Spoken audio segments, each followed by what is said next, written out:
Okay, so what did we do in the last lecture? We wanted to implement Haskell using the lambda calculus. So what's the idea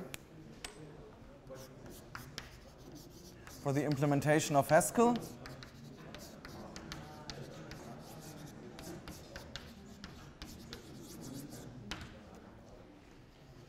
So the idea is we compile Haskell to lambda terms. So every Haskell expression is compiled to a lambda term. So translate Haskell expressions to lambda terms. And of course, that should be done automatically. And you can see the lambda calculus as a kind of bytecode for Haskell. And then afterwards, these lambda terms are executed. And how are they executed? Well, they are executed using beta and delta reduction. And we use a strategy where we use leftmost, outermost evaluation, and we stop as soon as we reach a weak head normal form. So then we do evaluate the resulting lambda terms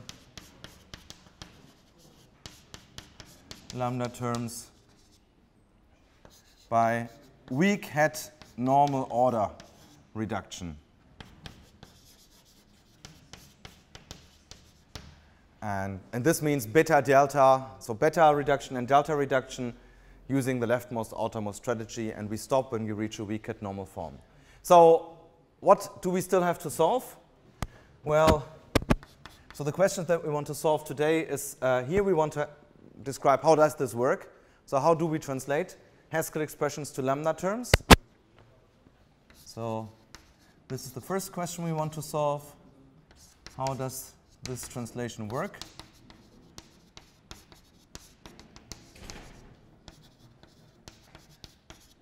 So that's question number one.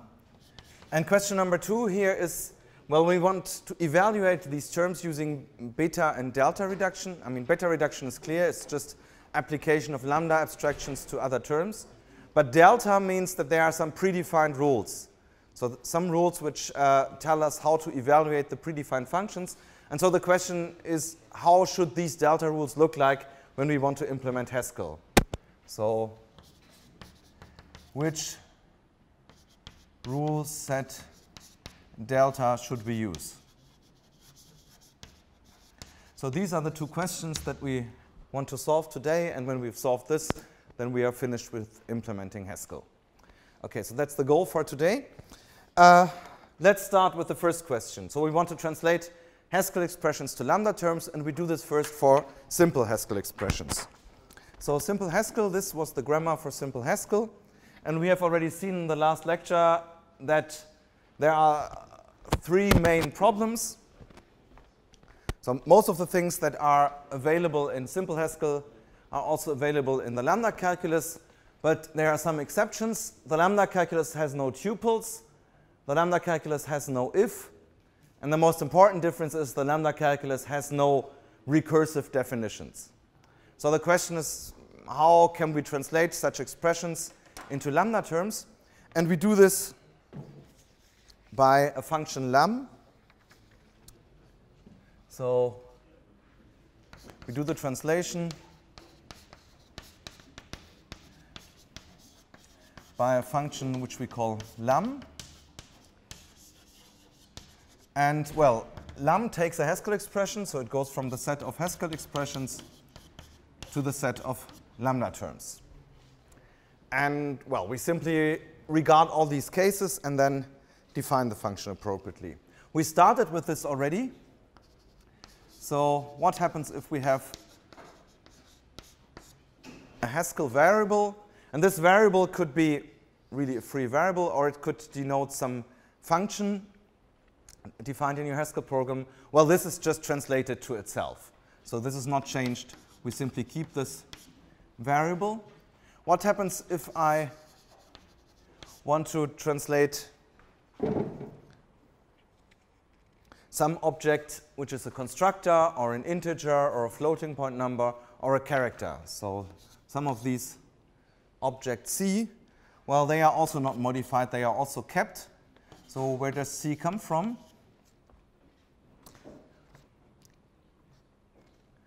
C comes from the following set. Con are all the constructors, all the data constructors of the Haskell program.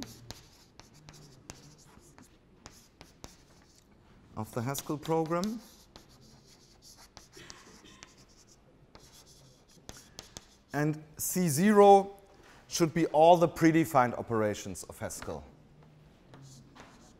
So these should be all predefined Haskell operations.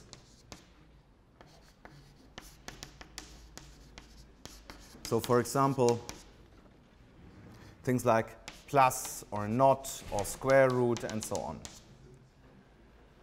So they are just kept, and they will be part of the constants of the lambda calculus. So lambda terms are built over variables and constants, and well, these will be variables and these will be constants.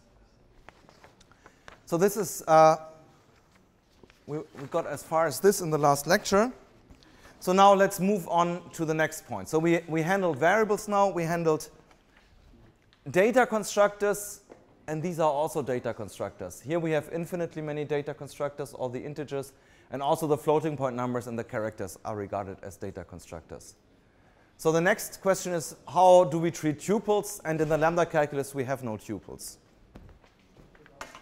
Well, the solution is easy. I mean, these tuples, they are just another form of data types. So a tuple with n components can be seen as a term built with a special constructor, tuple n, for tuples with n components. And then we have the n arguments. And that's the idea for the translation. So if we want to translate such a tuple, so a tuple with n components, where we have n expressions, x1 to xn, well, we have to return a term, because in the lambda calculus there are no tuples, there are just terms. So the idea is we introduce a fresh function symbol, a fresh constant, tuple n, and represent this tuple as a term where this is the leading function symbol, and this is applied to, well, these n arguments. So we translate x1 and x2 and xn and apply the function symbol tuple n to it. So this is tuple n applied to the translation of x1 and x2 and xn. So for example,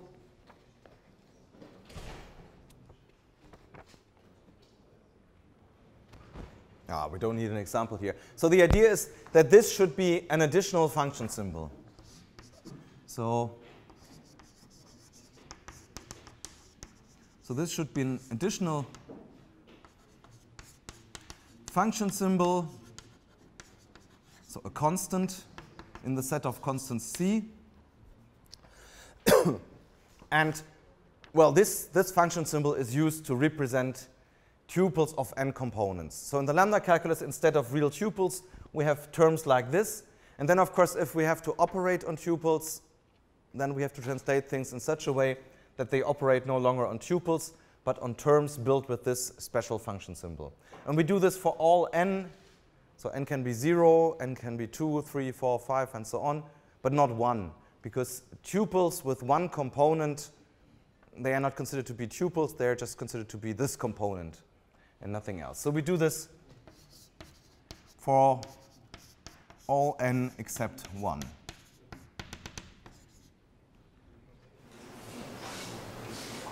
And if we have a tuple with just one component, well, there the translation is easy. If we want to translate this, one element tuple, well, we just ignore the parentheses and translate this expression.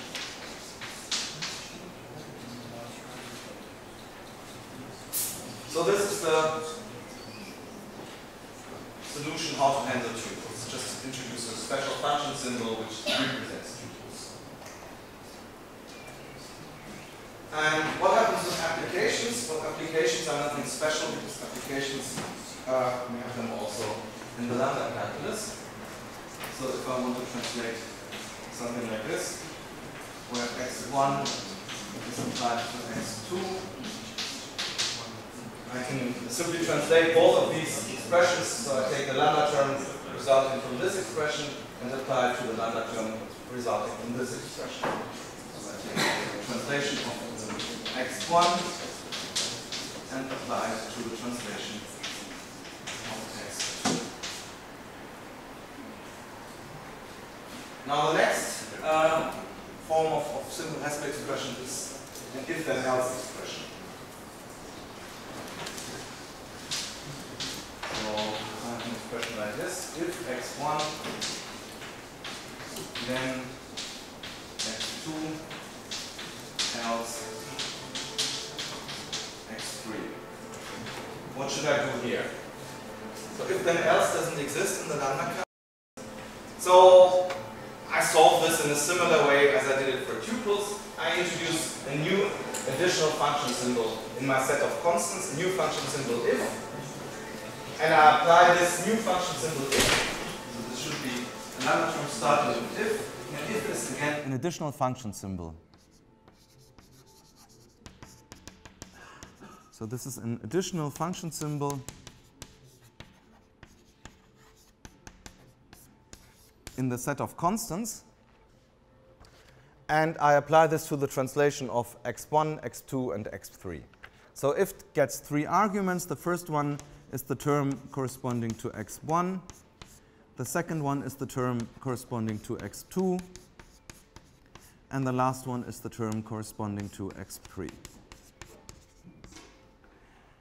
And now, of course, later on, I mean, this if then else has a certain semantics.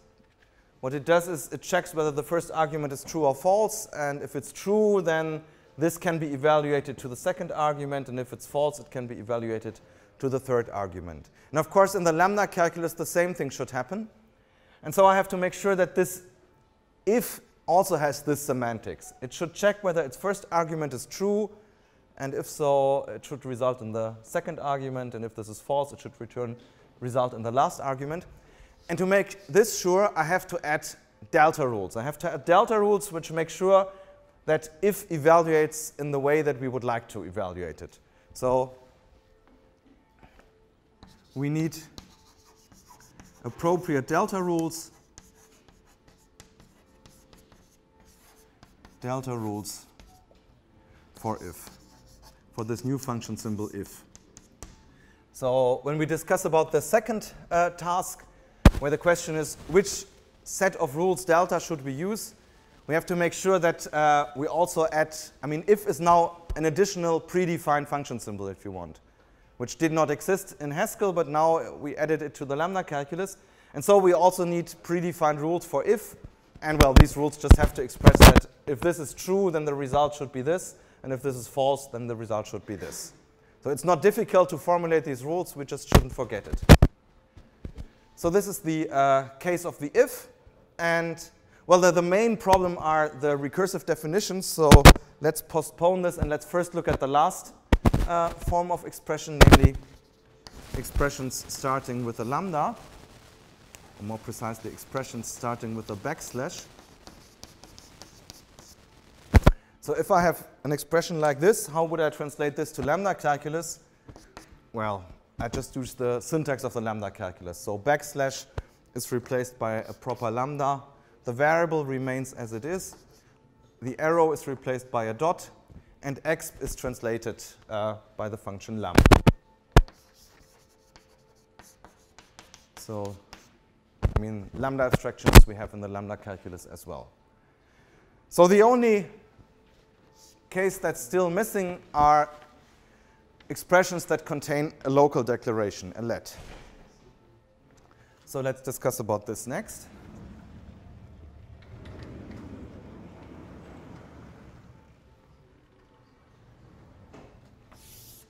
So what happens here? So the remaining challenge is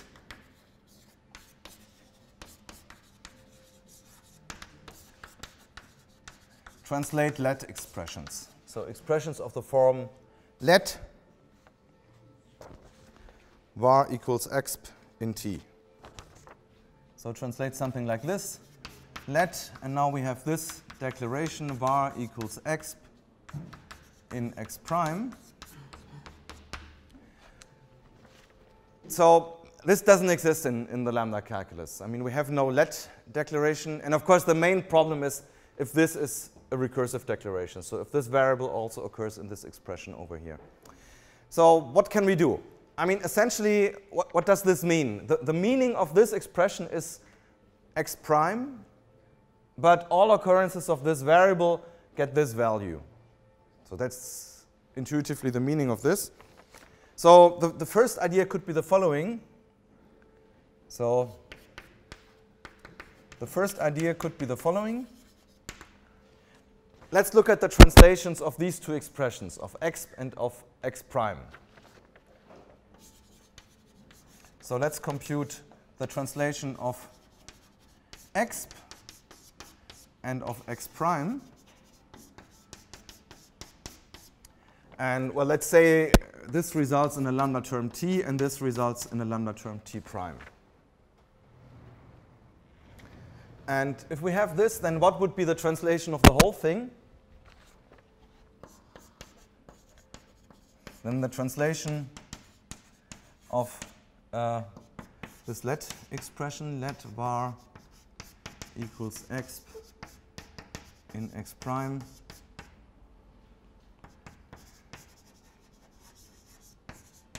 it should be the following. It should be the translation of this thing. So it should be t prime. But all occurrences of this variable should be replaced by, well, this expression, by the translation of this expression. So all occurrences of this variable should be replaced by t. So we take the substitution, which replaces all occurrences, all free occurrences of var by t. That looks plausible. So let's make an example. If I want to translate the following expression, let x equals 3 in x plus 2. So how would I translate this if I use this definition? Well, I would translate x plus 2. So let me translate x plus 2.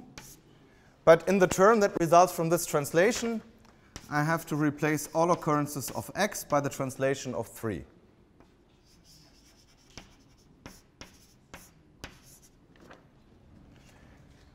So what's the translation of x plus 2? Well, x is a variable. This is translated to x. Plus is a predefined function symbol. This is also translated to plus. And 2 is a predefined function symbol. It's a predefined constructor. So it's also translated to 2. So this is translated to itself. And here we have to replace x by the translation of 3. Well, 3 is translated to itself. And so the result is the term 3 plus 2. So this means this Haskell expression would be translated into this lambda term, and that looks OK. Because, well, this means exactly this. So we can get rid of this let, and we have this lambda term. And now this lambda term could be evaluated. And if we have delta rules for plus, which do what you might expect, then this could be evaluated to the lambda term 5, which is indeed the result of evaluating this Haskell expression. So that looks OK. But the problem is this only works well if we have a non-recursive definition. So the nice thing is that x doesn't occur on the right-hand side. But as soon as x does occur on the right-hand side, we have a problem. So this only works for non-recursive declarations.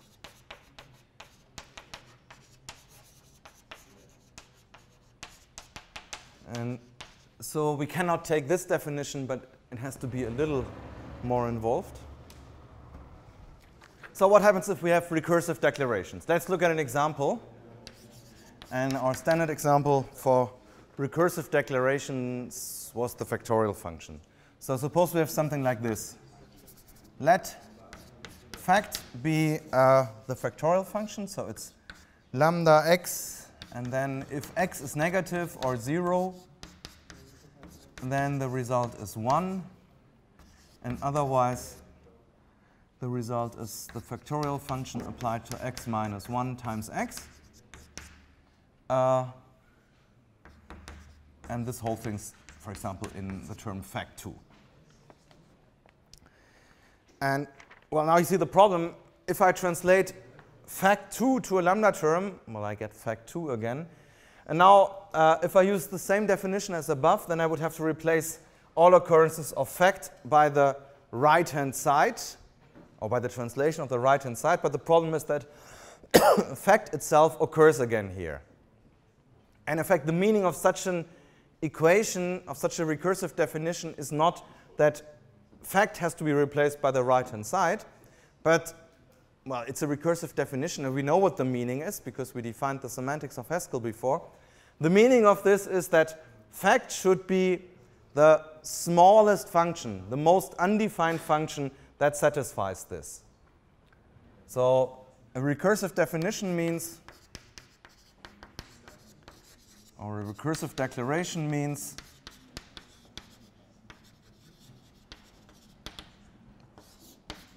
fact should be the smallest with respect to the less defined or equal relation. Should be the smallest, and that means the most undefined function that satisfies this equation, where indeed fact is the same as this. Satisfying this recursive declaration. Or in other words,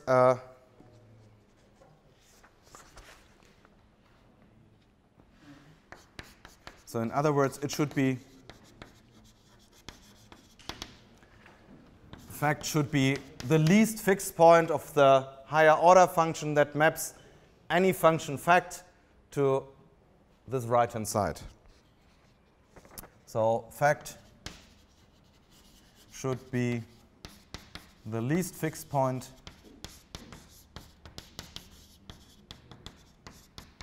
of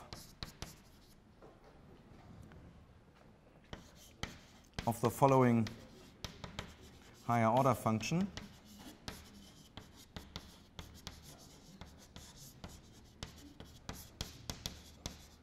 And, well, what is the higher order function of which we search for the last fixed point? It's the function that takes this left-hand side. So it takes this left-hand side, fact, and maps it to the right-hand side. So it takes fact and returns this right-hand side. So it returns this right-hand side. If x is less than or equal to 0, then 1, else fact of x minus 1 times x. So this is the function ff, which we used in the explanation of the semantics. So this corresponds to the function ff, which we used when we defined the semantics of Haskell.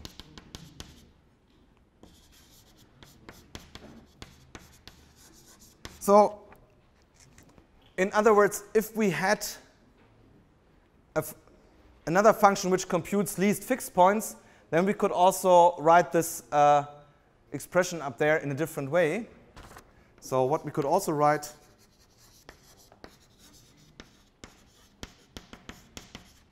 not this recursive definition, but we could write the following. Let fact be the fixed point, the smallest fixed point of this function.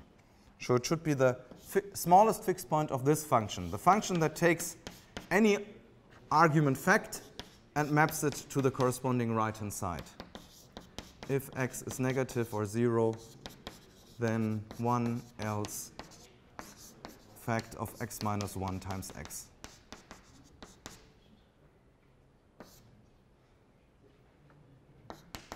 In fact 2.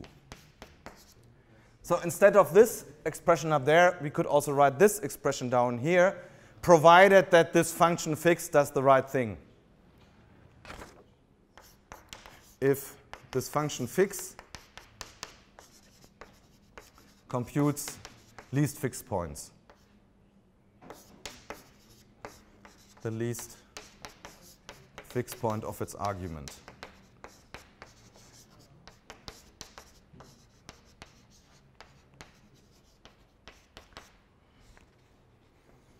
And therefore, we can use this trick to translate such recursive declarations to the lambda calculus, because now this declaration is no longer recursive. I mean, this function fact does not occur free on the right-hand side. Whether I call this bound variable fact or f or g or anything doesn't really matter. So the name of this bound variable has nothing to do with this fact over here. So it's not recursive, and therefore we can use the same translation as before.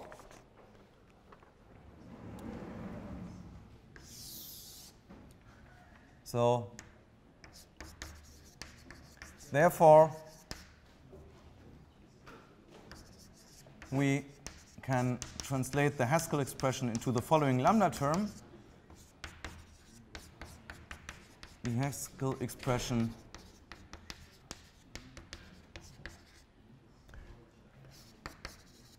into the following lambda term.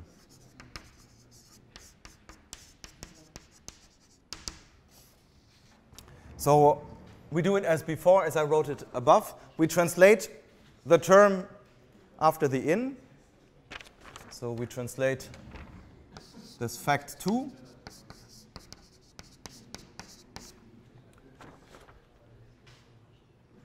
But all occurrences of this variable fact have to be replaced by the translation of this right-hand side of the equation. So we take this, but all occurrences of fact have to be replaced by the translation of this complicated-looking thing. So they all have to be replaced by lam of, and now we have this complicated term, fix of lambda fact lambda x, and now we have this if x less than or equal to 0, then ...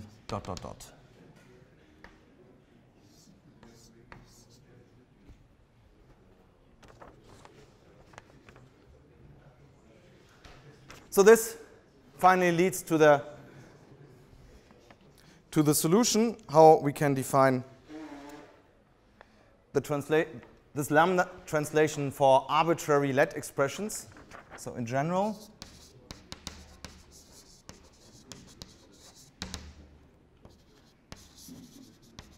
how do we translate a let expression? If we have let var equals exp in x prime,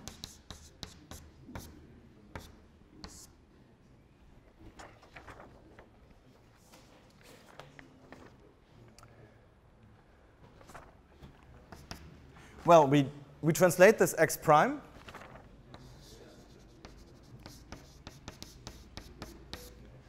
but all occurrences of this variable have to be replaced by something else. And, well, if we have something recursive, then we cannot replace the variable by the translation of x, but we have to do this more complicated thing. So this is replaced by the following. It's replaced by the following term, where fix is applied to the translation of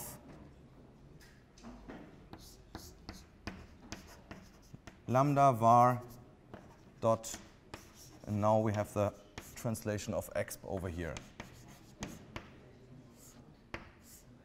1, 2, 3. So this variable has to be replaced by the fixed point of this function. So this is, what function is this? This is the function that maps the variable to the right-hand side, or to the term corresponding to the right-hand side. So this means that an equation like this is considered to be as a fixed point definition. Var should be the fixed point of the function that maps var to exp.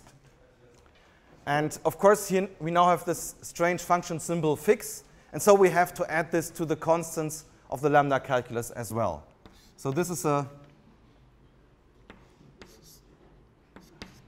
new function symbol that has to be added to the set of constants of the lambda calculus. And of course, we have to make sure that it computes the right thing. So when we discuss about the delta rules that we need, we have to make sure that not only the new function symbol if does what it should, but also this new function symbol fix should do what it should. So it should compute least fixed points. So we also have to add appropriate delta rules for fix.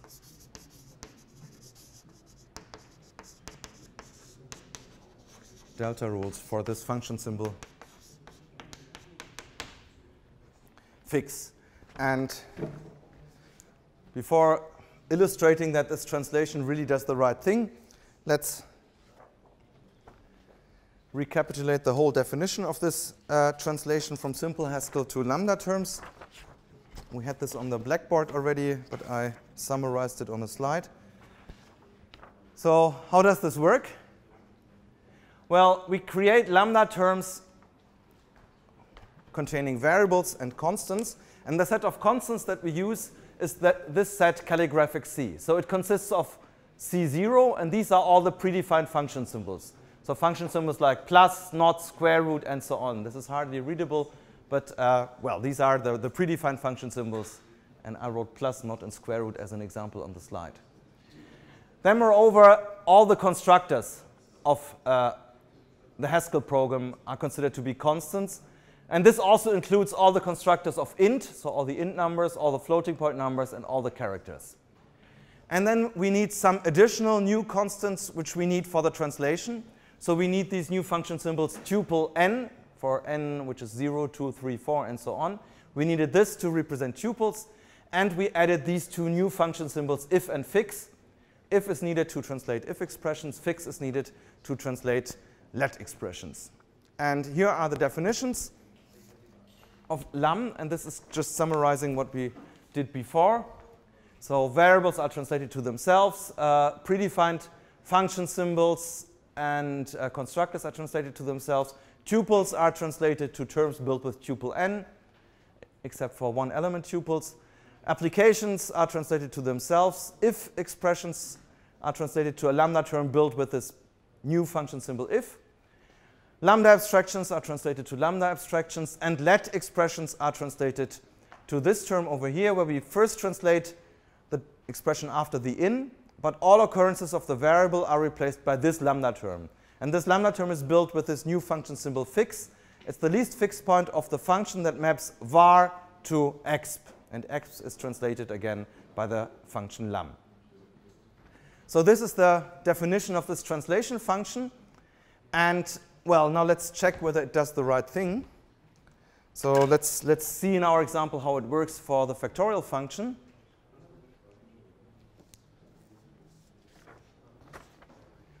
So as an example, let's look at what happens with this thing here.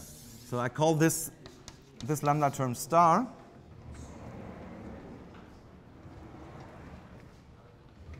So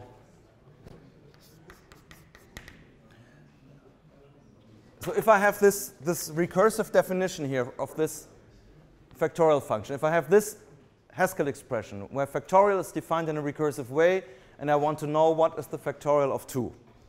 So this would be translated into this Haskell, into this lambda term star. And well, what does that mean? This lambda term star. So star is the following term. It's the term that translates fact2. Well, fact is translated to fact, 2 is translated to 2, but all occurrences of fact are replaced by this term over here. So it looks like this. It's fix applied to the following term, fix applied to the function lambda, fact, and x, where if is applied to 3 arguments. The first argument is well, x smaller or equal to 0. The second argument is 1. And the last argument is fact of x minus 1 times x.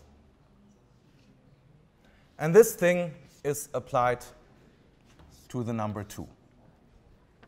So this is the lambda term that I get from this let expression up there. And if I have the right delta rules, then this will evaluate to, well, to the factorial of 2, which is 2 times 1, so it's 2. And why will this evaluate in the nice way? Well, the delta rules for fixed, they have to ensure that fixed does what it should. So fixed really computes the least fixed point of its argument function. And so in particular, they ensure the following thing. If I apply fixed to any lambda term t, then I can evaluate this in several steps using beta and delta reduction to t applied to fixed t. Now, why does this make sense? This makes sense because if this is the fixed point of the function t, then it should be the same as if I apply t to its fixed point. I mean, that's the definition of fixed point. If I apply a function t to its fixed point, I get the fixed point back again. So these two things should be equal. That's the definition of fixed point. And we will create delta rules which allow us to reduce, to evaluate a term like this to a term like this. We will keep this in mind when we define the delta rules. And this is enough to ensure that these things evaluate in the way that they should. Because, well, how would this work now? So let's evaluate this a little bit.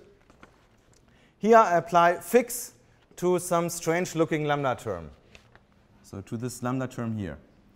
And if I can do this, so fix of something evaluates to something of fix of something, then I can do the same thing here. So then I have lambda fact x dot, and now I have this long if term. And this is applied to fix of lambda fact and x dot, and then this if term.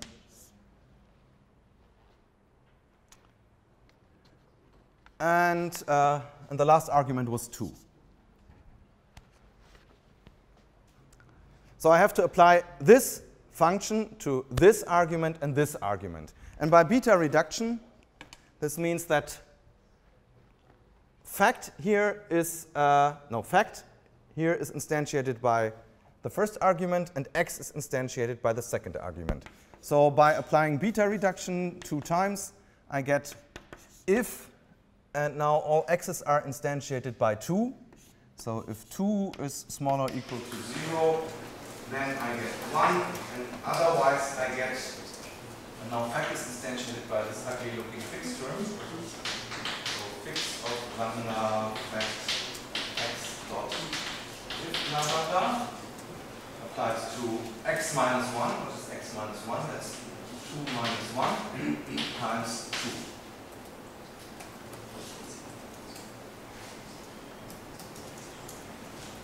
So now I have to evaluate further, and if I have the right rules for if, so delta rules for if, they of course have to ensure that if is applied to false and to T2 and to T3, then this should evaluate to T3.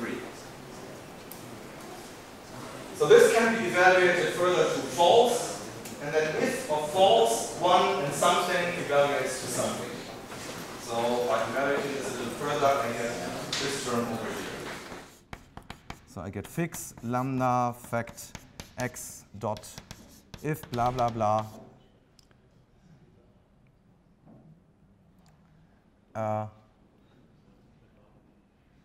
applied to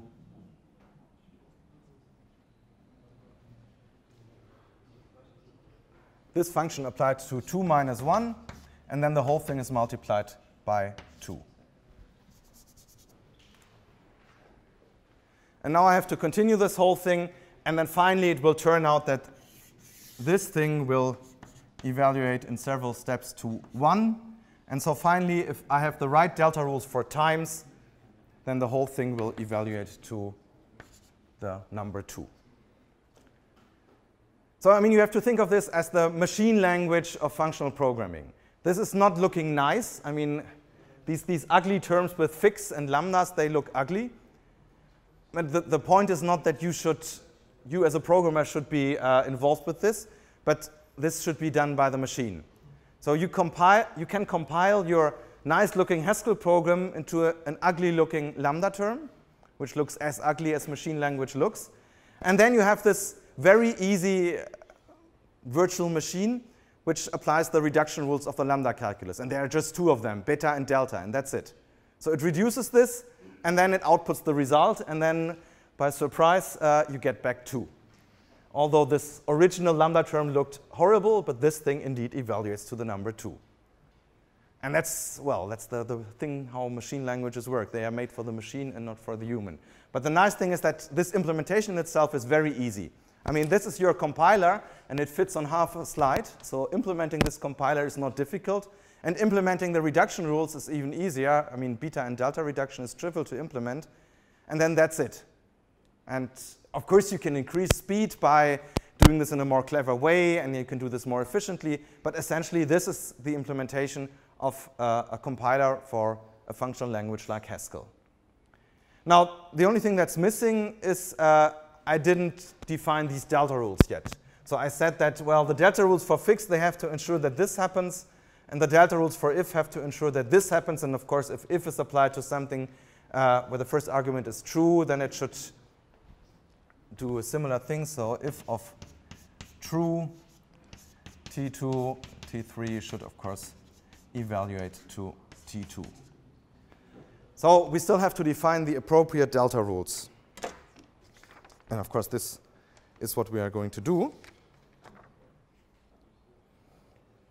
So this definition of these lambda translation,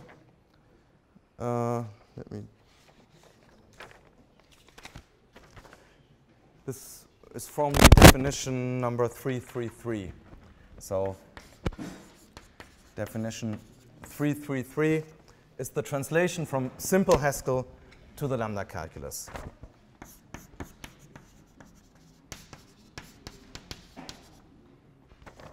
Translation of simple Haskell to lambda terms.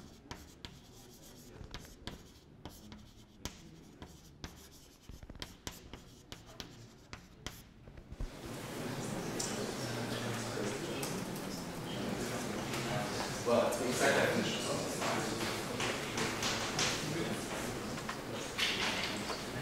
So now I have defined the translation from Haskell expressions to lambda terms, and how can I now define the translation for whole programs? So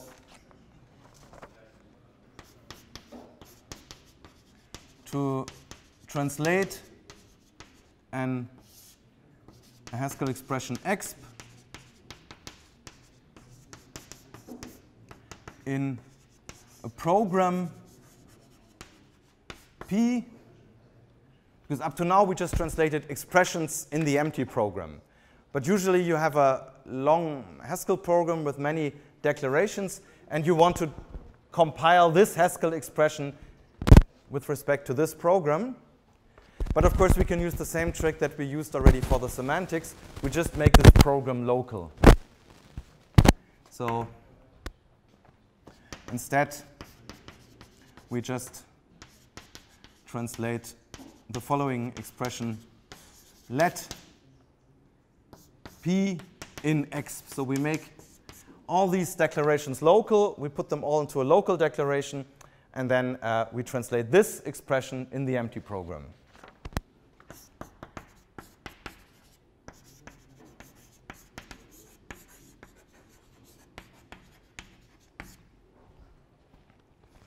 And of course, if you want to make this efficient, then it's not a good idea. Well, whenever you have a new expression, you would now create this expression, and you have to translate this whole thing. So again and again, you would translate all these declarations of the program, and that's, of course, not smart. So it would be smarter to translate this program once and keep this in mind, and then only translate the expression with respect to the translated program. And there are, well, improvements which allow you to do this. So to increase efficiency,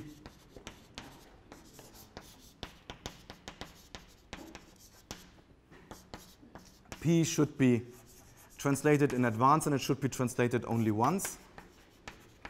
So translated, compiled only once.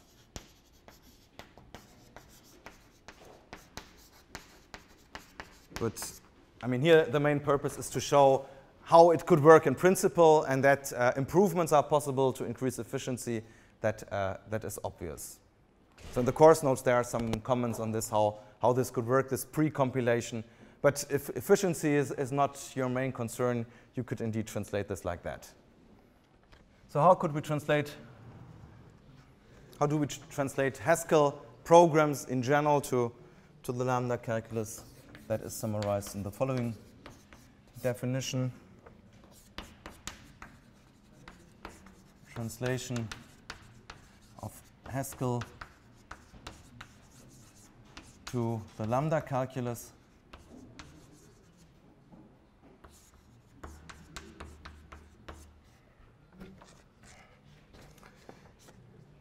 So in general, we regard now not just simple Haskell programs, but now we also regard complex Haskell programs and define this for arbitrary complex Haskell programs. So let P be the sequence of function and pattern declarations of function and pattern declarations of a complex Haskell program.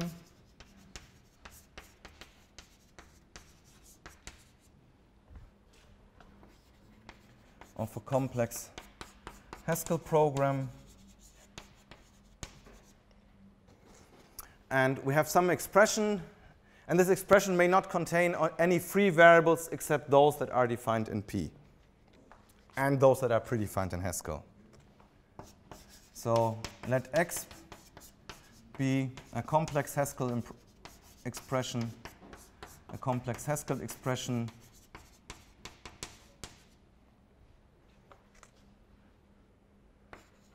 whose free variables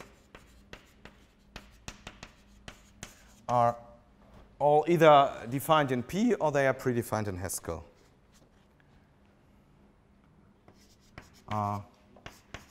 Predefined Haskell operations, or they are declared in this sequence of declarations P. Predefined Haskell operations, or they are defined in P.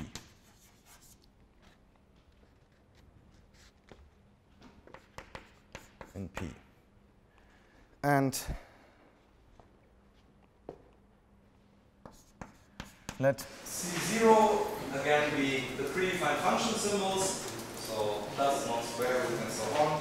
And con should be the constructors of the Haskell program, so of this sequence P, and also for predefined data types, so they should be as in definition 333 on the slide here. And then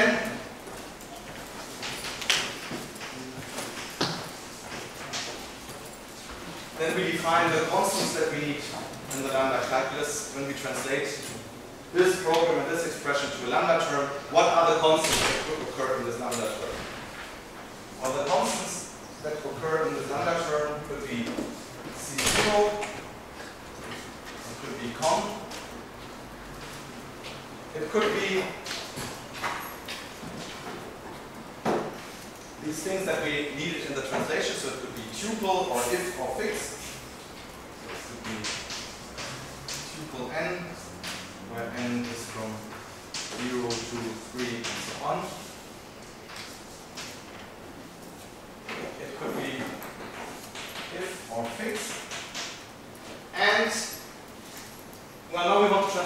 only simple Haskell programs, but we want to translate complex Haskell programs. How will we do this? We will do this by first translating complex to simple Haskell, and we know how to do this, we did this before. And then we use the translation from simple Haskell to Lambda characters. So if we go from complex to simple Haskell, here the goal is to eliminate pattern matching, then we need additional predefined functions. So this is the slide that we use there. So we use all of these predefined functions, and they are needed to get rid of pattern matching. So we had a predefined function bot for undefined, and we had predefined functions to recognize constructors, to extract the arguments of constructors, to recognize tuples, and to select certain arguments of the tuple. And so all of these predefined functions, I mean, they are not predefined in real Haskell, they are just predefined in our translation. So they will remain there, so we have to add them to the constants of the Lambda calculus as well. So let's add them all. So we have to add this bot, and we have to add all of these functions. So the functions is a constructor for all constructors from con.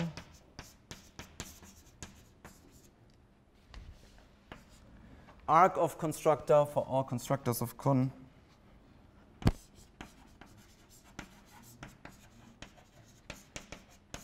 For all constructors of con. And the same for the tuples.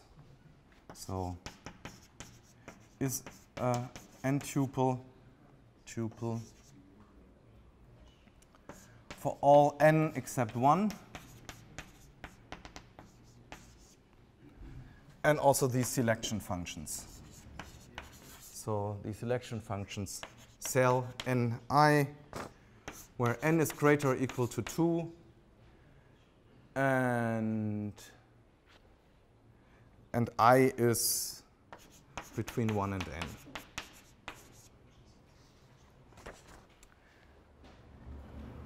So we will translate this program and this expression into a Haskell term, into a Lambda term, and the Lambda term may contain constants from this set. So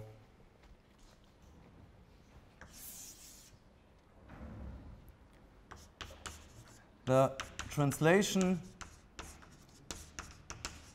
will yield a Lambda term over the set of constants C.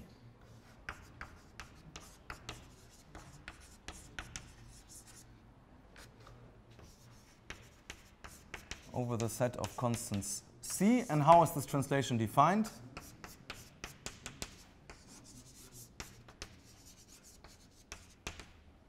Well, we call this translation tran. And this translation takes the program and the expression and returns a Lambda term. And how do we get this Lambda term? Well, the idea is we, of course, use this function that we just defined, which translates simple Haskell expressions to Lambda terms. But here we have a program and we have an expression. So the first thing is that we make this program local. So we turn this program and expression into one single expression by using let. So we take this, let p in exp. So this is now an expression. And now we would like to apply this function lam to it. And this is OK as long as this is a simple Haskell expression. But if this is not simple Haskell, but complex Haskell, we have to transform this first to simple Haskell. And we defined a transformation for this before, and it was called tr. So this thing is the equivalent simple Haskell expression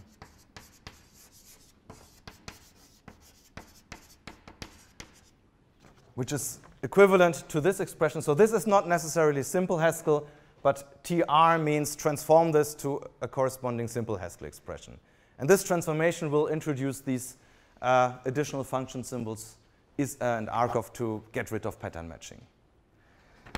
And so this is now the definition of the translation. Now we have a translation which transforms any complex Haskell program into a Lambda term. So this is the compiler, if you want.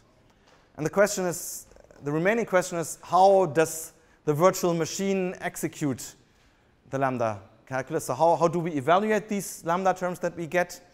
And we evaluate them by beta and delta reduction, but what are the delta rules? So this is the remaining question that we have to solve. So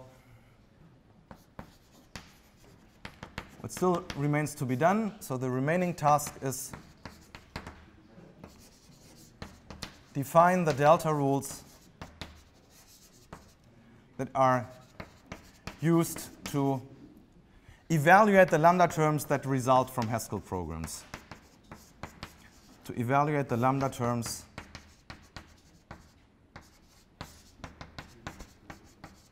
which result from Haskell programs.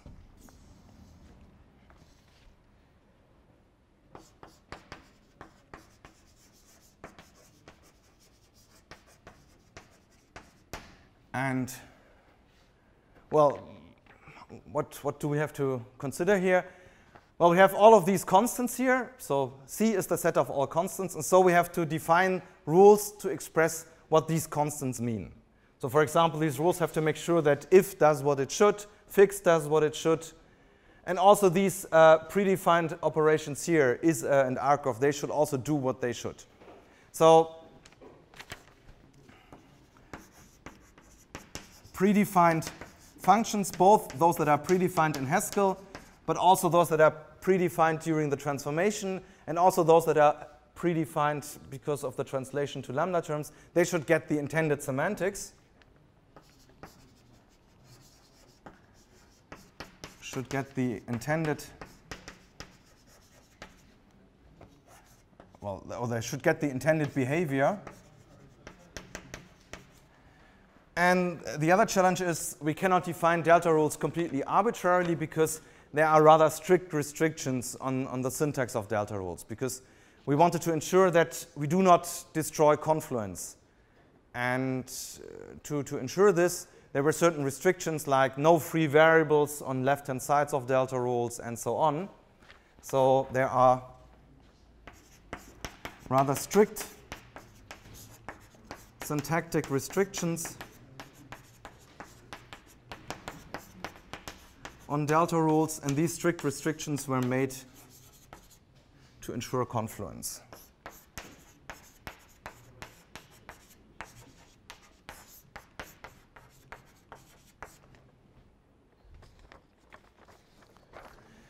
So what were the syntactic restrictions that we had to impose? Well, there are several restrictions.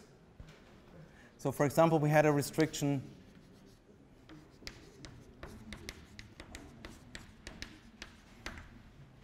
that if I have a delta rule like this, C T1 to Tn goes to R, then, for example, we had the restriction that T1 to Tn may only be closed terms in beta normal form, or in general in normal form. This restriction we can lift a little bit now because we do not evaluate until we reach normal forms, but we stop the evaluation as soon as we reach weak-hat normal forms. So here, T1 to Tn, if this is a delta rule, have to be normal forms. So they must be terms that cannot be reduced further. That was the restriction that we had in the definition of delta rules. And this restriction can be weakened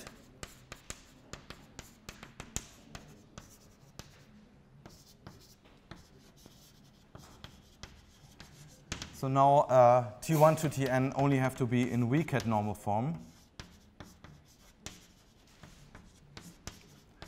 Only have to be in weak-hat normal form. And weak-hat normal form means that it doesn't have to be normal form, but it's sufficient if we already know the first symbol of the term. So if the first symbol of the term is a constructor, a variable, or a lambda, then we stop evaluating. So the reason is we do not necessarily evaluate until we reach normal forms, but we only evaluate to weak at normal form, and therefore this weakening still ensures confluence. Thus, this is enough to ensure confluence.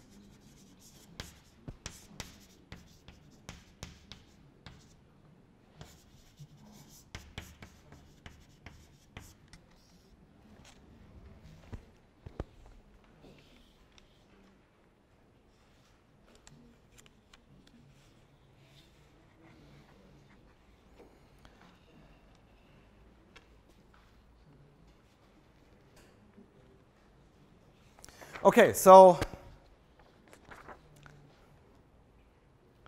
let's try to come up with rules for delta. So how do the delta rules look like if we want to implement Haskell? So what are the delta rules for Haskell programs?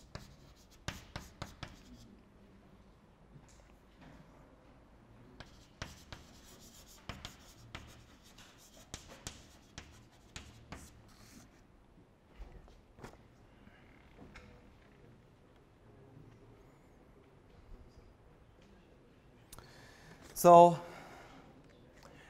we again have the set of, and this set of delta rules does not depend on the full Haskell program. It only depends on the set of constructors. So if you know the constructors of the Haskell program, you know the delta rules. So this set only depends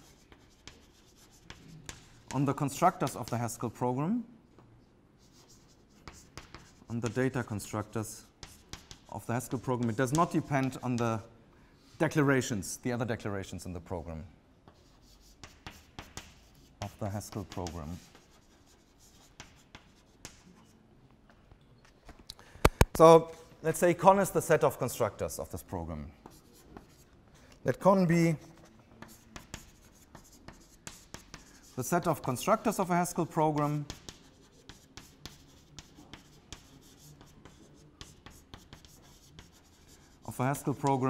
and the constructors of arity n, we put them into a set con n,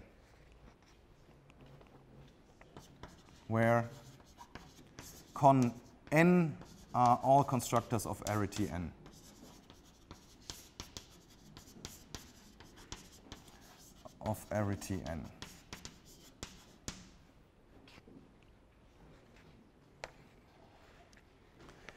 Then, of course, we need delta rules for all those functions that are predefined in Haskell. So, for example, plus and minus and things like that. They should be evaluated in the way you would expect. And so this has to be added to the Lambda calculus as well. Let's call this set of rules for the predefined operations, let's call this delta 0. Let delta 0 be delta rules for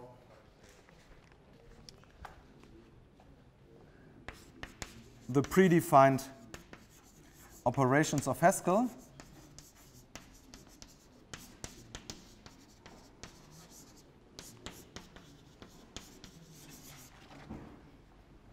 So for example, delta 0 contains rules like this. So it should contain a rule for plus. And in fact, not only one rule, but I mean, the problem is with delta rules, the arguments on the left-hand side should be closed. They should have no free variables. And so we will realize this by just using infinitely many delta rules. Of course, these delta rules have to be represented in a finite way, but we can consider them to be infinite. So then this contains rules like this. 1 plus 2 goes to 3, or not true goes to false, and so on. So delta 0 will be infinite, and it just makes sure that the predefined operations behave as they should in Haskell. So they should do the right things. And then we only have to define the delta rules for the remaining function symbols that are not predefined. So all those that we introduced in our translation.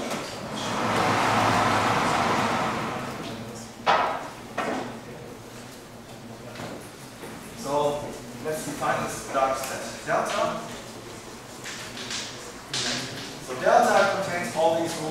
predefined symbols, so delta 0, but it has to contain more rules.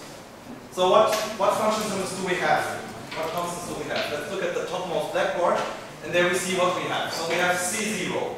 C0 contains predefined operations, and well, these predefined operations, for those operations, we have the appropriate rules already here. So we handle C0. For the constructors, we need no rules because constructors should not be evaluated. So there is no delta rule for a data constructor. We don't want to evaluate this further. So con we have handled as well. Now tuple n, there's also no rule for tuple n. Tuple n is like a data constructor. This is not evaluated further, this just remains as it is. So tuple n is also done. And then we have if, fix, and what. Now if, fix, and what, they should be evaluated further. So how are the rules? How do the rules for if, fix, and what look like? What should be the rule for what? Well, what should be non-terminating. So what should realize something undefined, so we need a delta rule which is non-terminating. Well, that can easily be achieved. Let's use this rule. What goes to what? So this delta rule we will add, and this makes sure that evaluation of what is not terminating.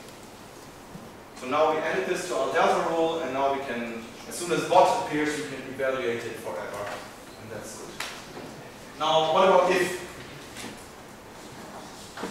Now, for if, we need delta rules as well, and these delta rules should make sure that whenever we apply if to something starting with false and 2 more arguments, then it should reduce to the last argument.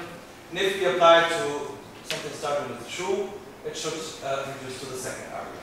So we would like to have something like this. So if true x, y goes to x, and a term like if false x, y goes to y. But this is not allowed because the hard syntactic restrictions of delta rules tell us there may not be free variables on the left-hand side. So x and y are free variables, they may not be on the left-hand side. So this is not allowed since there may not be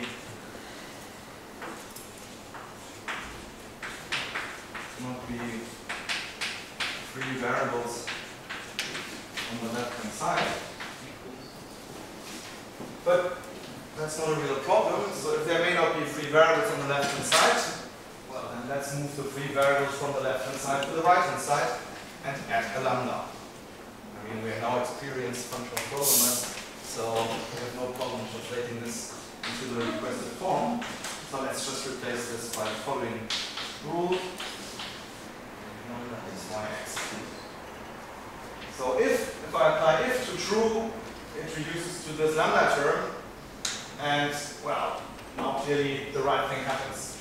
So if I now apply if to true and the term t2, t3, then I can first apply this delta rule and replace if true by lambda xy dot x. So lambda xy dot x.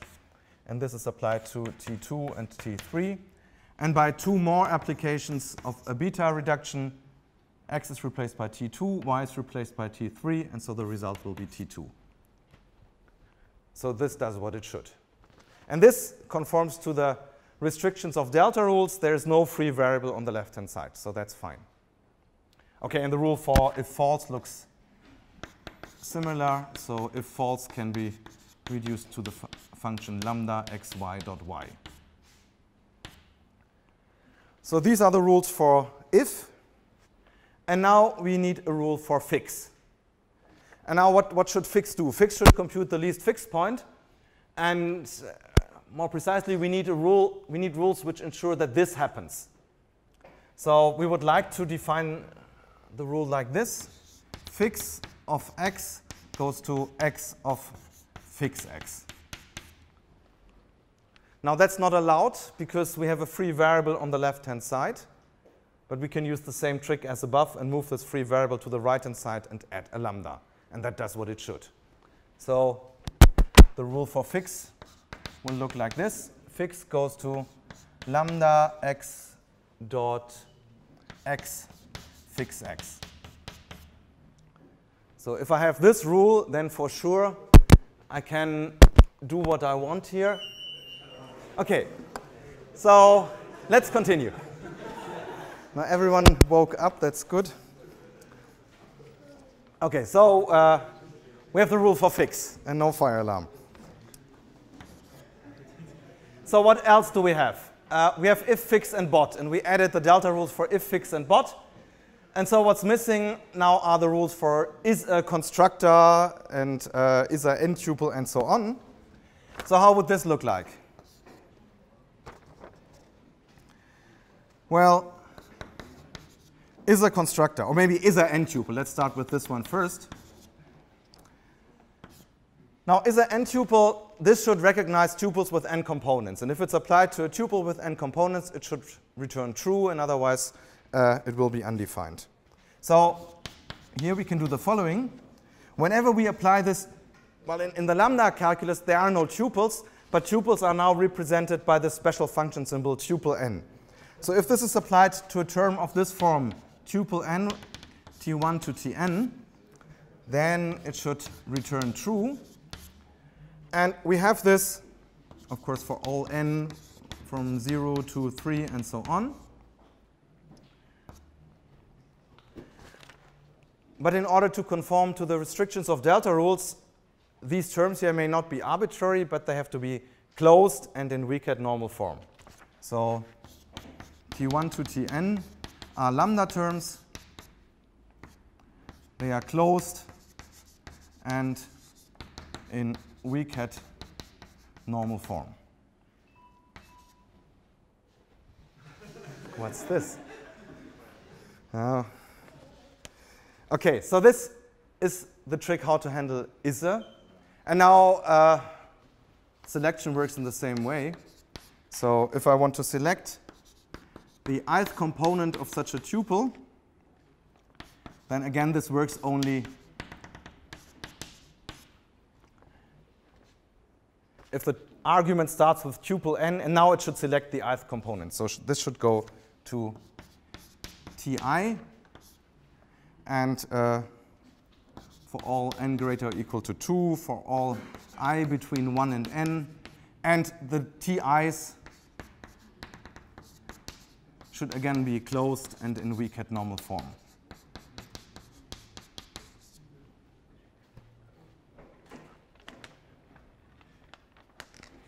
And of course, the same thing happens with is a constra and arg of. So is a constra, if I apply this to something starting with a constructor, with the right constructor,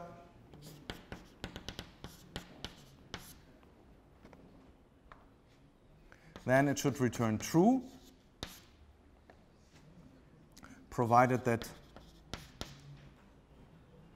constructor is a constructor of arity n, and all these arguments are closed and in weak-hat normal form. If I apply it to the wrong constructor, so if I apply it to some constructor constr prime,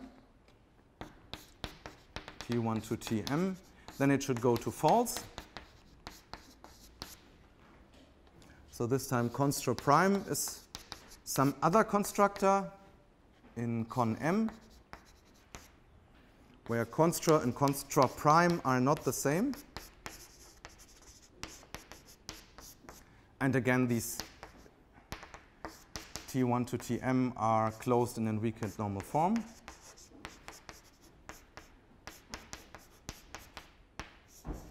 And finally, we also need something for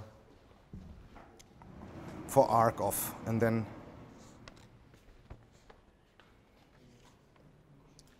we are done. So what are the rules for arg of?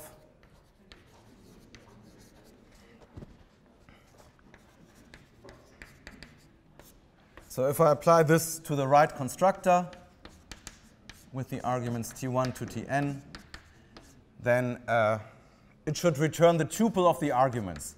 So it returns this term, tuple n applied to t1 to tn, provided that constr is from con n, and all these t1 to tn are closed and in weak-at normal form.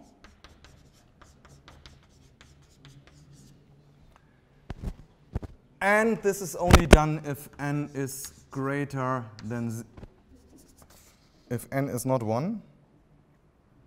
Yeah, if n is not 1, so it's 0, 2, 3, and so on, because there is no function symbol tuple 1. So in the case where we have a constructor of arity 1, we just return the respective argument. So arg of constr, we have just one argument, so constr t. This just goes to t. If constr is a constructor of arity 1, and t is closed and in weak-at normal form.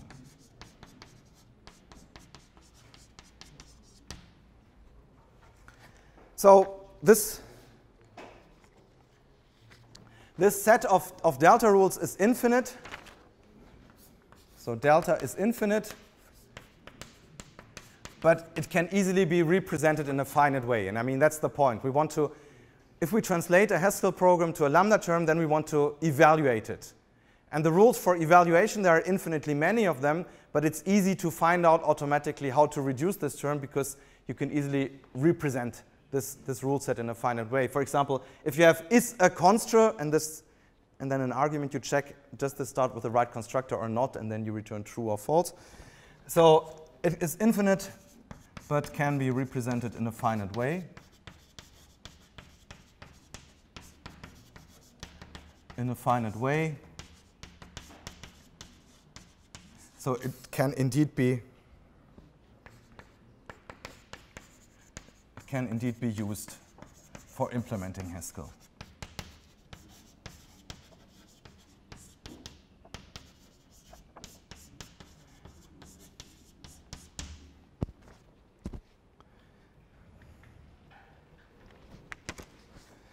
And of course, one thing one could now show is that this implementation is correct with respect to the semantics. So one can show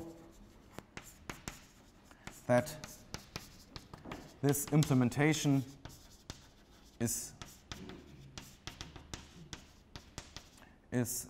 correct or sound with respect to the semantics of Haskell.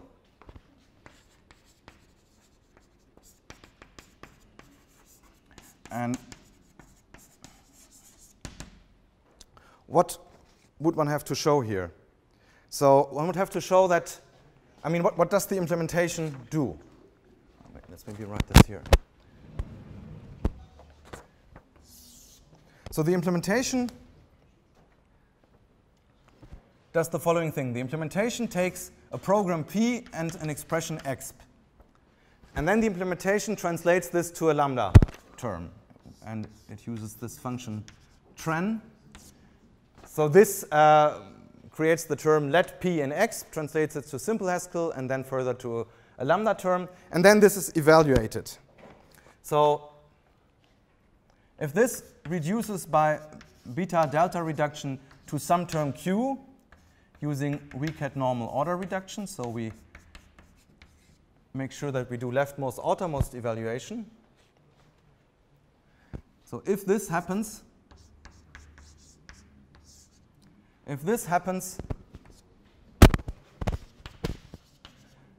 then this is indeed sound. So in other words, the semantics of the original Lambda, of the original Haskell expression is the same as the semantics of the result here. So then the semantics of the original expression, let P in exp,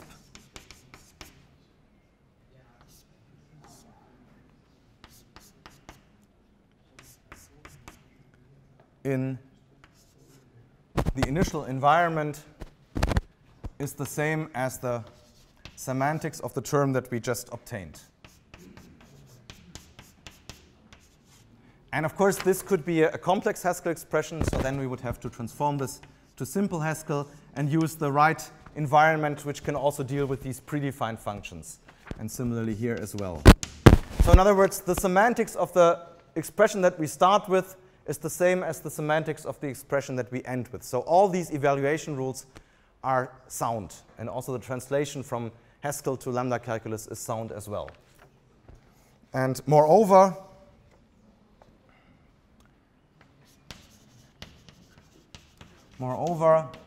if the weak-hat normal order reduction of this thing here, if this doesn't terminate, of tran p exp does not terminate, then this is indeed the right semantics, because then the semantics of this Haskell expression was bottom. Then this is good that it doesn't terminate, because the semantics of the original Haskell expression let p and exp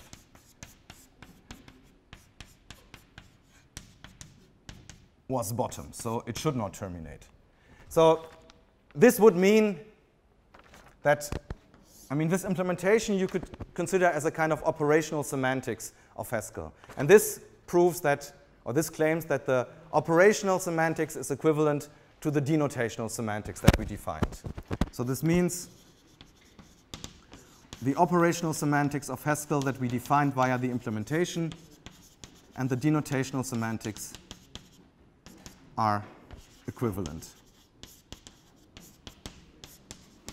And of course, you could prove this, but that's a long and difficult technical proof, and you can find such proofs in textbooks, but we will not do this in the lecture due to lack of time and energy. Okay, so some last announcements. On Friday, so this Friday, which is 22nd of June, there will be again a lecture, but this lecture is only for students attending the V3M version of the course. So not for the bachelor students, but for the master students.